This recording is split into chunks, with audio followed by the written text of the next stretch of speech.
Eh bien bonjour à tous, on se retrouve donc pour la review du chapitre 168 de One Punch Man. Encore un excellent chapitre, on va pas se mentir, c'est donc celui qui conclut le combat entre Saitama et Garou. Du coup c'est certainement la dernière review que je fais sur One Punch Man sur la chaîne principale, ensuite ça basculera certainement définitivement, à moins qu'il y ait le combat God très proche, ça m'étonnerait. En tout cas ce sera après sur la chaîne secondaire et quand il y aura les gros chapitres, éventuellement je le ferai peut-être sur la chaîne principale.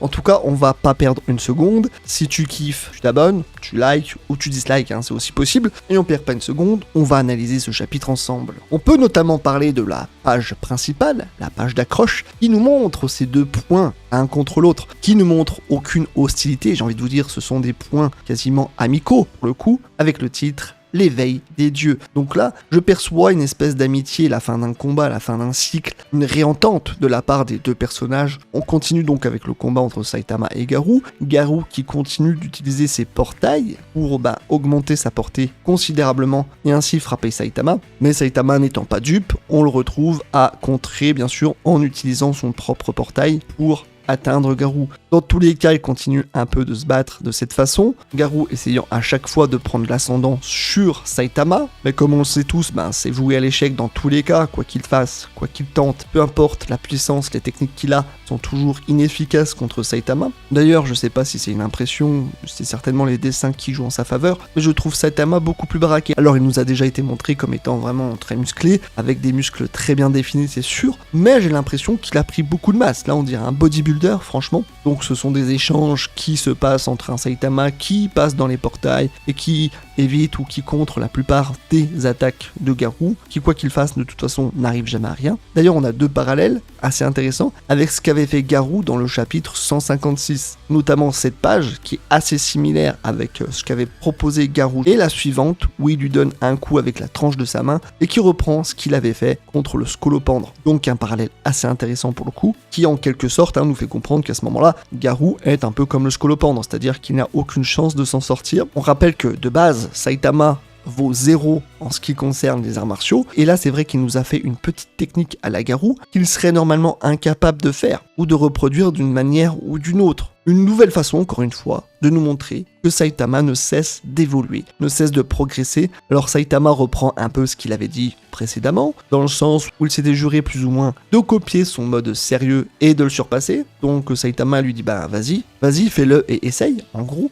Mais il ne semble pas pouvoir s'y apprêter. En fait, Garou cherche à l'atteindre, quoi qu'il en coûte, mais se rend bien vite compte, hélas, que c'est trop compliqué, que le défi n'est pas à la hauteur de Saitama en un sens, et qu'il est incapable de le rattraper. C'est pourquoi on a ensuite une explication, en tout cas la planche, dont on était déjà tous conscients à ce moment-là, bien sûr, mais au moins là c'est écrit noir sur blanc. Saitama, son évolution, la croissance de Saitama est juste astronomique. D'ailleurs, j'adore la tête qu'ils ont représentée, on dirait un ballon de baudruche qui s'envole, et c'est à peu près ça. Finalement, le ballon, il suit une trajectoire quasiment droite, voilà, quasiment parfaite, alors que Garou, on le voit à la première case notamment, où Garou et Saitama sont presque au même niveau. Au fur et à mesure, Saitama prend une avance de malade. Aucun ne fait le poids contre Garou, ça je pense qu'on est tous d'accord pour le dire, en tout cas sous cette forme. Mais Saitama prend beaucoup d'avance. Et donc c'est juste impossible de le rattraper. Et ça, c'est bien que ce soit représenté sous cette forme de graphique. On a au moins l'info officielle, parce que c'est toujours bien de faire des théories et tout ça. Mais c'est bien que l'auteur lui-même nous confirme que Saitama n'a vraiment aucune limite et que sa croissance est vraiment exponentielle. D'ailleurs, c'est une fonction exponentielle, carrément. Vous prenez un graphique d'une fonction et c'est exactement la même courbe. Et là, ce qui devait arriver arriva. Garou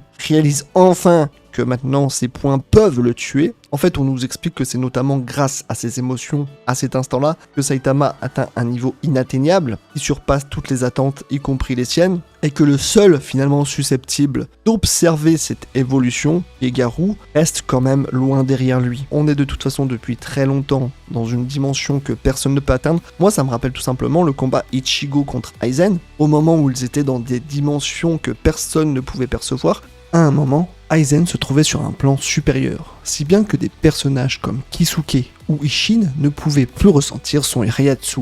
Même chose pour Ichigo, qui se trouvait sur un plan encore bien au-dessus du sien. Eh bien, je trouve que c'est un peu la même chose ici. On est un peu dans le même cas de figure. Donc Saitama arrête simplement son point très facilement. Et là, on a peut-être la scène la plus what the fuck de One Punch Man. En tout cas, l'une des scènes les plus what the fuck. avec un éternuement de Saitama. D'ailleurs, on nous dit à ce moment-là qu'il n'y a personne, qu'il ne reste plus personne pour mesurer la force que Saitama a atteint. Donc ça en dit encore une fois très long sur ce qu'il serait susceptible de faire. Et donc on a l'éternuement, sa technique pratiquement ultime à ce moment-là, puisqu'il arrive non seulement à éclater une grosse partie du satellite naturel sur lequel il se trouve, mais en plus de ça, à détruire Jupiter. Voilà, comme ça, normal, avec un éternuement. Donc on en est à un niveau où Saitama arrive à détruire une planète avec un éternuement. Et pas n'importe quelle planète, la planète la plus grosse du système solaire. Après on va me dire bien sûr que dans Gurren Lagann on se bat avec des planètes, ça je ne dis pas le contraire, mais c'est un animé original, ce n'est pas issu d'un manga encore une fois. Et je sais que ça va revenir sur le débat entre Goku et Saitama qui est le plus fort, je pense que ce serait intéressant de faire une vraie vidéo explicative sur ça quand le combat sera vraiment terminé. Pas pour descendre un manga ou quoi que ce soit, juste pour que ce soit plus clair pour tout le monde, pour comprendre certaines choses qui vont au-delà du combat. Quoi qu'il en soit, en plus de ça, ça les éjecte carrément du système. Même Garou, qui est un monstre, qui était un monstre jusque-là, même quand il n'avait pas encore fusionné complètement, n'importe qui pouvait le décrire comme un monstre. Et lui, le monstre, dit simplement, c'est incroyable, qui est ce putain de monstre. Voilà, un monstre qui voit en Saitama un monstre. Et ce qu'il nous faut de plus pour comprendre, ou pour faire comprendre à certains, que Saitama n'atteindra jamais sa limite. Le personnage est écrit dans ce sens. Le personnage est écrit pour n'avoir aucune limite. Et là, comme si ça ne suffisait pas, on a encore une prouesse incroyable, puisque Garou remarque le soleil. Et décide de faire quoi? Il décide de téléporter Saitama dessus et de lui exploser la tête, tout simplement, sur le soleil. Alors la température externe du soleil est environ de 5500 degrés, et donc beaucoup plus que le magma dans lequel il se baignait autrefois. On peut dire qu'il a donc surpassé son record, pour changer, mais aussi on peut souligner le fait que Garou, même en s'en rapprochant, n'a pas subi de dégâts. Dans tous les cas, on a Garou qui est très content, qui s'éloigne du soleil et qui a l'impression d'avoir gagné, qui dit voilà j'ai gagné, je suis trop fort, youpi youpi youpi. Et on a encore cette page qui me fait moi rigoler de fou avec Saitama, en tout cas la tête de Saitama qu'on connaît bien, rien que pour marquer le côté absurde de la chose, le côté encore comique du personnage, qui ne vit simplement pas dans le même monde, il vit dans un monde, dans un autre univers, dans un multivers, où il est comme un personnage tounesque en fait, en quelque sorte c'est un peu ça, auquel rien ne peut arriver, et qui ne peut être affecté par rien du tout, par quoi que ce soit. Il nous explique quand même qu'il a eu des maux d'estomac à cause du froid, donc de l'espace. Ça veut pas dire qu'il a une faiblesse, ça veut simplement dire que voilà, on parle de Saitama, il peut avoir mal au bide de temps en temps, c'est pas un problème, et juste avoir un maux de ventre alors qu'il se bat dans l'espace, je peux vous dire qu'il s'en sort plutôt bien, voilà, il s'en sort plutôt bien. Et tout ça pour nous dire qu'après il a été surpris par le flash justement de lumière, et que donc il a tout simplement lâché une caisse, voilà, il a lâché une caisse, ce qui lui a permis de poursuivre involontairement Garou d'une certaine façon, et de passer dans le portail pour s'échapper, voilà, tout simplement. Et en outre, ça lui a permis de donner un immense coup de poing à Garou, il n'a pas pu réagir à temps, et c'est à ce moment-là qu'il retourne où ils étaient auparavant, donc sur Terre. À ce moment-là, Garou lui demande pourquoi il ne le tue pas, et c'est là qu'il répond qu'il n'est pas comme lui qui change de costume très rapidement, ou comme King. Et là, on a encore un développement incroyable de la part de Saitama, et moi c'est ce qui me plaît aussi le plus en dehors des combats, je le dis toujours et je le répète, mais Saitama répond qu'il est un héros, et qu'il a fait surtout la promesse à l'enfant de l'arrêter et de ne pas le tuer. Voilà, Saitama, malgré la haine, le début de haine qu'il a eu au départ quand Genos était mort, et bien même s'il était très en colère contre Garou, il n'a pas perdu son objectif de vue. Et ça, moi je trouve ça incroyable. Au-delà de la beauté de ce qu'on nous offre depuis quelques chapitres, avec les dessins, avec la mise en scène,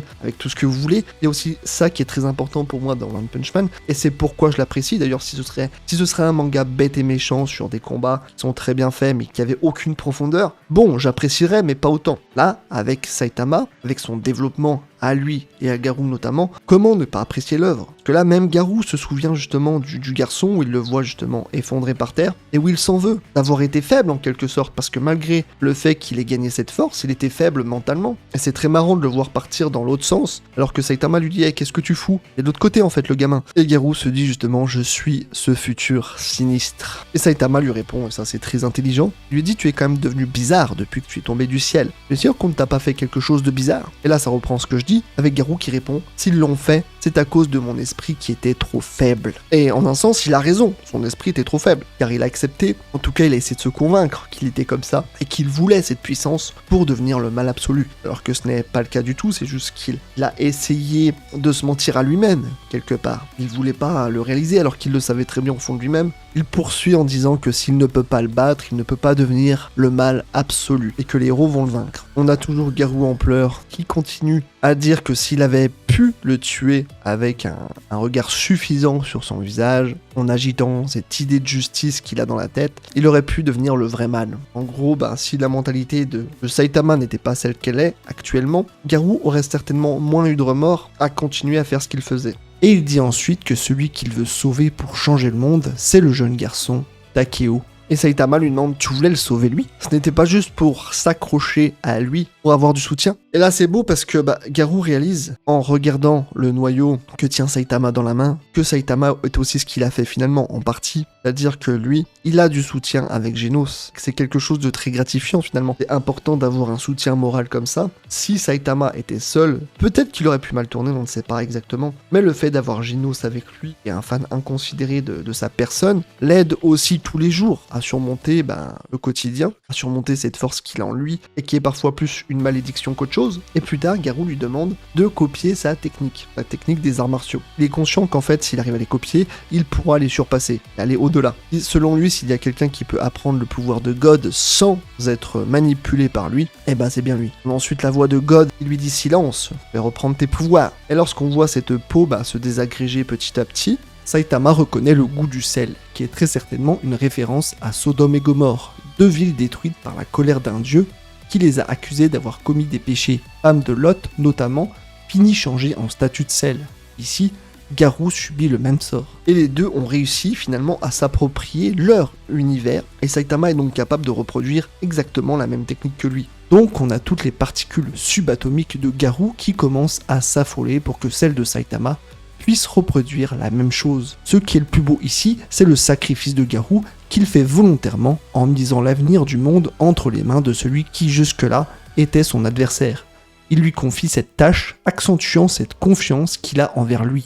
C'est vraiment beau, le début d'une longue amitié, je vous le dis. Et ainsi, la technique lui permet de voyager dans le passé, de traverser le temps pour revenir en arrière au bon moment et agir en conséquence, et qui ne va plus se limiter aux seules techniques qu'il a apprises. C'est là qu'il revoit tout ce qui s'est passé jusqu'à maintenant, en retournant dans le passé, en voyant Garou se battre, et où il félicite, finalement il complimente les arts martiaux de Garou qui sont incroyables. Et on retourne à ce moment-là où Garou était le mal absolu, et où il faisait flipper tout le monde. Tous les héros qui voyaient en lui ce mal incarné, avec ce merci que je trouve très beau quand Saitama le frappe, avec la causalité inversée qui est absolument inévitable à ce moment-là. Le narrateur nous dit qu'il n'a pas pris un coup de poing, mais 0 coup de poing pour terminer la bataille. Oui, parce que pour faire simple, son poing l'a atteint avant même d'être lancé. Ceci expliquant cela. En fait, c'est comme s'il n'avait jamais existé. Ils sont trop inventifs, c'est fou. J'en peux plus. Donc ça c'est concrètement pour ceux qui disaient que Saitama, depuis un petit moment maintenant, il ne terminait plus ses combats en un coup. C'était vrai du coup, et l'auteur vous donne raison, parce qu'il l'a terminé en 0 coup de poing au final. Et oui, ça compte.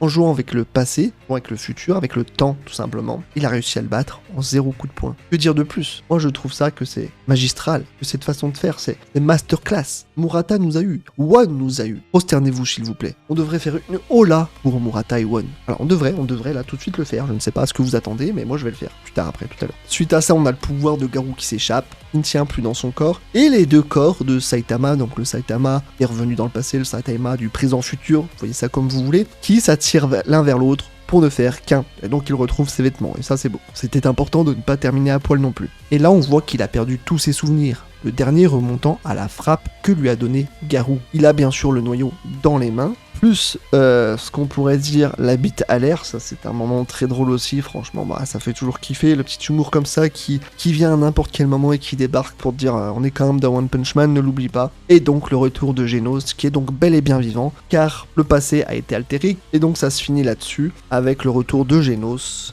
et de Saitama. Et la fin du combat également. Donc que dire de plus, sinon que c'était très qualitatif. J'ai beaucoup aimé les explications qu'on a eues depuis le début là, jusqu'à on nous explique par rapport aux particules, ce qu'on nous explique par rapport à la faculté qu'a gagné Saitama également, et que tout ça le met à un niveau qu'on ne peut pas mesurer. Non, c'est clair et net. Certains débattaient encore, et je sais que le débat sera de toute façon interminable, car tout le monde veut s'approprier le fait que son personnage favori est plus fort qu'un autre. Bon, ça va un peu au-delà de ça, je l'espère, mais c'est pas le plus important, c'est que Saitama a été créé de toute façon dans l'intention d'être le plus fort. Voilà. N'importe quel auteur fera ce qu'il veut, s'il veut que son personnage soit le plus fort, il n'aura qu'à faire la mise en scène nécessaire, et voilà, ça s'arrêtera là. Mais ce qui fait tout le charme justement, c'est d'avoir pu mettre en œuvre tout ça autour de ce qu'est capable de faire l'auteur, le dessinateur qui est Issei Murata, et ça joue principalement sur ça, on va pas se mentir, ça joue toujours sur ça. Quoi qu'il en soit, ça va retomber, maintenant ça va retomber un peu bien sûr, ça va être des chapitres de transition où ça va parler plus simplement, comme je l'ai dit, j'en parlerai sur ma chaîne secondaire pour la suite, et puis reviendra à un rythme régulier, normal. Donc j'imagine que tout le monde a apprécié le chapitre, que tout le monde a kiffé, mais dites-moi quand même ce que vous en avez pensé, dites-moi vos théories par rapport peut-être à ce qui pourrait se passer maintenant dans le futur, puisque le prochain adversaire, c'est quasiment sûr, maintenant c'est signé, ce sera God, avec un Saitama qui n'est plus le même qu'avant son combat contre Garou, avec ce combat qu'il a élevé à des hauteurs qu'on ne peut plus trop imaginer maintenant. Donc à voir. En tout cas, c'était un chapitre très intéressant, j'ai beaucoup aimé. J'espère que vous aussi. On remercie Murata et One pour leurs travaux qui sont toujours incroyables et qui nous font rêver chaque semaine. Enfin, pas chaque semaine, mais toutes les 2 semaines. On a retrouvé la hype One Punch Man grâce à ce combat et je pense que ça va continuer. C'est un peu comme la hype de Bleach qu'on a retrouvé avec l'annonce de l'anime et tout ce qui va s'en suivre. C'est un peu pareil avec One Punch Man, j'ai l'impression que One Punch Man revient sur le devant de la scène et ça me fait beaucoup plaisir. Je pense qu'on aura une saison 3 dans pas très longtemps, les rumeurs se font de plus en plus insistantes autour de ça. J'espère que ce sera une animation quali, bien sûr, je préfère attendre encore 6 ans et avoir chose d'impeccable que de ne rien avoir, bref, ça c'est encore autre chose. Mais en tout cas, j'espère que vous avez kiffé, prenez soin de vous, ciao.